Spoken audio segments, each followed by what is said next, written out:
Hello there, everybody. USFL Jim here for another weekly recap of the USFL action.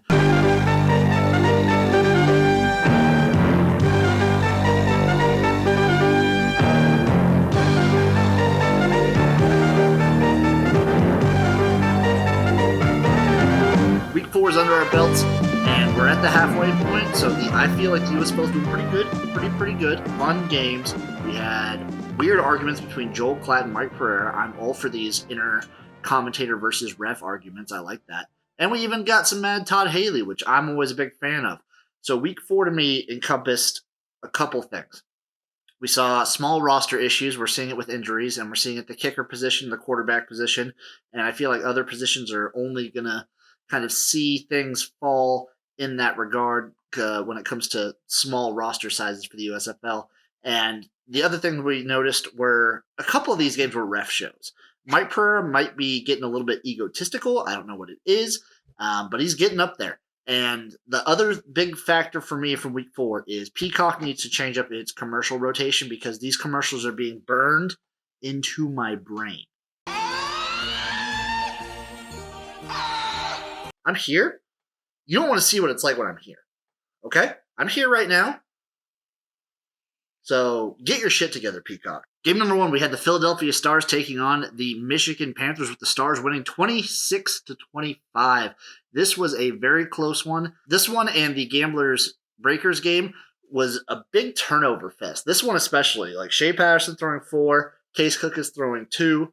And if you like turnovers, which I do, turnovers are delicious. This was the game for you. Look at that. Whoa. I think that Case Cook is given time in this offense, will thrive, will get better and better each single week. I think Bart Andrus is the perfect coach for someone like Case Cook is, and I think this is going to be a really good dealio for the Stars. I still think the Stars could be one of the top teams in the North. That's not such a controversial statement just because there's 2 good teams in the North and 2 bad teams. You have the Generals and the Stars, and then you have the Maulers and the Panthers, who are, in my opinion, and I think the opinion of the public at large, the 2 worst teams in the USFL. Other thing I love about Case Cook is the man puts his body on the line. He doesn't care about getting tackled, about getting slammed, about getting grand slammed. #Denny's. For the Panthers, Shea Patterson isn't it. I've been on the Shea Patterson wagon since day 1, but it's not it. I think they're a better team with Paxton Lynch. Jeff Fisher just doesn't seem to know how to use Shea Patterson, and I think as long as he's in there, this Panthers team just isn't going to be able to get it done. You even saw it last week in the Maulers game that Shea Patterson could keep the lead, but he wasn't really scoring any extra points. He wasn't doing a ton offensively, and I think that's a factor on this Michigan offensive line. They do have a decent running game, and I just don't understand it. I don't understand this team whatsoever. They're not the worst offense of the week, but this is a mustache-less week for Jeff Fisher, and he's going to be rocking that one until they play again in week 5. And the other big takeaway from game 1 and a couple of these other games is there's some questionable conservative coaching calls that just don't gel with me. They like to kick punts when I assume they should be going for it, kicking these outrageously long field goals where if you're not the Stallions, Breakers, or Gamblers, I don't think you should be attempting these extremely long field goals. We've seen that the kickers in this league just aren't quite there. They're not consistent enough from just your general medium range, let alone these absolutely ridiculously long ones that these coaches insist on kicking. It baffles my mind. Game number 2, we have the New Jersey Generals taking on the Pittsburgh Maulers, with the Generals winning 21-13. The Generals keep marching on. They are a good team. I do not understand why Mike Riley insists on doing this 2-quarterback system. It's this weird Cyclops, Triclops, Duoclops, mixed match, whatever, of DeAndre Johnson and Luis Perez. Don't get me wrong, I'm the biggest Luis Perez fan out there, but you got to trot DeAndre Johnson as your guy. He has the power with his legs, he's getting it done with his arm, and I think he gives you the best option to win. With him in, DeAndre Johnson, the other backs they have, they're 3 of the top 6 running backs in the USFL. You're going to win these games with these guys in there.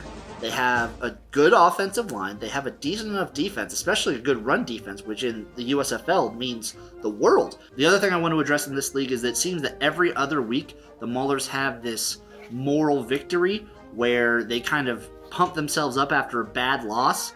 Week 1 looked awful. Week 2 looked very competitive against the Stars. Week 3 got shut out by the Michigan Panthers. And then Week 4 they come out against the Generals, the best team in the North. And they are very, very competitive for the most part in this game. And maybe that's a factor. I don't know. This Maulers team, I've heard say, some people are saying they're the worst spring football league team they've ever seen. I don't know if I'm going to go that far. In fact, I'm going to stake it right here. I'm going to announce right here on this show. I've already announced on Twitter. I've announced on the Jimnasium. I'm announcing it right here. If the Maulers don't win a single game this season, I will eat cat food live on camera. I just don't believe it's possible. They have to win one game. The Maulers can't go an entire season losing every single game. It's just not possible. They can't. Moving on to game number 3, we have the Tampa Bay Bandits taking on the Birmingham Stallions. This was, in many opinions, the game of the week. I'm just going to go off and say that any game featuring the Birmingham Stallions is the featured game of the week. They're the undefeated team. They're the only home team. And that was represented in this game extensively, the home field advantage that the Stallions have. It's some magic bullshit that I don't really understand how it works or why it works, but it works. They're a second-half team. We didn't even have J.M.R. Smith, the dog, out there. We had Magoo stepping out there, Mr. Magoo, as a starting quarterback, because as you all know, J.M.R. Smith was out this week. He didn't practice at all due to an undisclosed illness, which we all that all happens. That happens to the best of us, buddy. I've been to my share of Denny's. It's that undisclosed Denny's illness will get you, and it comes for us all. This game is the game that we had the argument between Joel Klatt and Mike Pereira, and it's the other thing that I wanted to address, that we saw a flag show in almost every game this year. They were letting them fly. I feel like in the first half of the season, maybe they were letting them play a little bit more to kind of reel us in, and now Mike Pereira's getting that ego to his head. He's just letting the flags fly. The Jericho.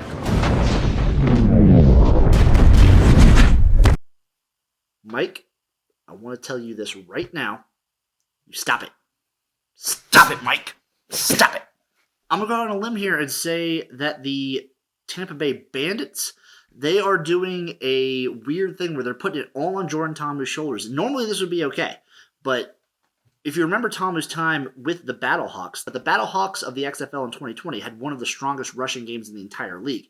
I believe Jordan Ta'amu needs a strong rushing game to kind of open things up for him, give him the opportunity to pass, and get him involved in the run game too.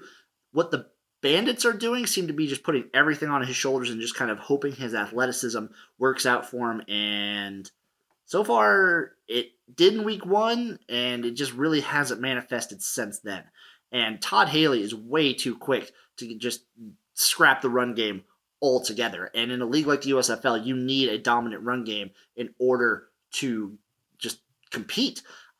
You can't be an air raid team in this kind of league right now. With how little these teams have gotten to gel, 2-week training camp, you need a team that can set up the run, have a good enough offensive line, a good running back, and a quarterback that can kind of capitalize off of teams keying in on the run. It hasn't worked out, and the Stallions, I believe, my theory for the Birmingham Stallions is this. They will go undefeated this year, regular season. The Birmingham Stallions will go undefeated, have crazy odds for the championship, and the second they get to Ohio, that home field horsecock magic is going to disappear, and they will lose. They're not even going to make the championship game.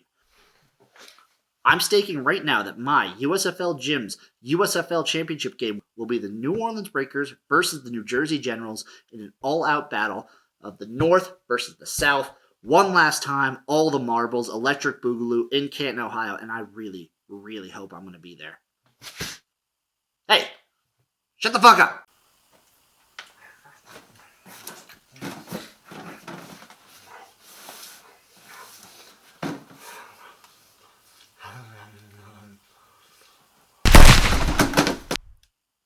This is my show, not yours. Anyway, game number 4. The New Orleans Breakers beating the Houston Gamblers in a very, very tight one.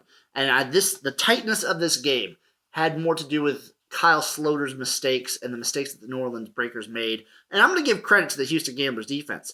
They don't get it done when it comes to the yardage factor, but their takeaways and their bend don't break mentality, it works. It works for him, and I respect that. This Gamblers offense is really bad, and it was just highlighted how bad it was in this game this week. Oh boy. 4. 7. Clayton Thorson. The guy has 2 passes. A screen pass or a bomb down the field for about 40 yards. The fact that he doesn't have any intermediate throws is going to kill this team. Maybe Kevin Sumlin's not the guy we thought he was. Or, in some cases, he's exactly that dude. The Breakers were without their number 1 defensive star, Dalvin Bellamy, number 1 trash talker, number 1 defensive lineman, and it kind of showed, but not terribly, because, I mean, if you're going to pick a week to have your star defensive player out, what better week than playing the Gamblers when they're looking this bad? And Kyle Sloter is still injured. That groin is still giving him issues. His running ability isn't what we want out of Sloter. It's not what we would expect based off of week 1 and 2. But I think throughout the season that's going to kind of correct itself. And they did something that no other team did. They grabbed a guy off the street. They grabbed a player to come in and kick because they didn't like how their kicker was doing. This guy's a stud. He's looking great. They have one of the top 3 kickers in the whole league. If I'm going kickers, I'm going Breakers, I'm going Gamblers, and I'm going Stallions. Those are my guys. Everyone else is just not even on the table. I'm going to go Jeff Fisher weeks 2 and 3 and just not kick if I'm having a kicking situation like these other teams. But anyway, back to the Breakers versus the Gamblers. Gamblers, oh boy, you need a better offense. You need just something on offense. They don't have a good run game. Clayton Thorson is not making the passes. They don't have a great offensive line. I don't know what's going on with them. For the Breakers, Kyle Sloter's the guy. He's probably the best quarterback in the whole league. And he's showing it week in and week out. He's playing through injury. He's tough as hell. And they just have good weapons. They have a good line, both on offense and defense. I think they're the all-around most complete team. And that's why I'm going to have the Breakers winning the whole damn thing. In conclusion, week 4 of the USFL is behind us. We're at the halfway point, people. Birmingham has been an alright city. I don't know how big of a fan I am of the hub system, but I'm happy. The USFL has given me joy, given me a reason to live. Without this league, there would be no USFL Jim. What world would that even be? I love you, USFL. Continue doing what you're doing. Maybe just do it a little better. Love you guys. USFL Jim.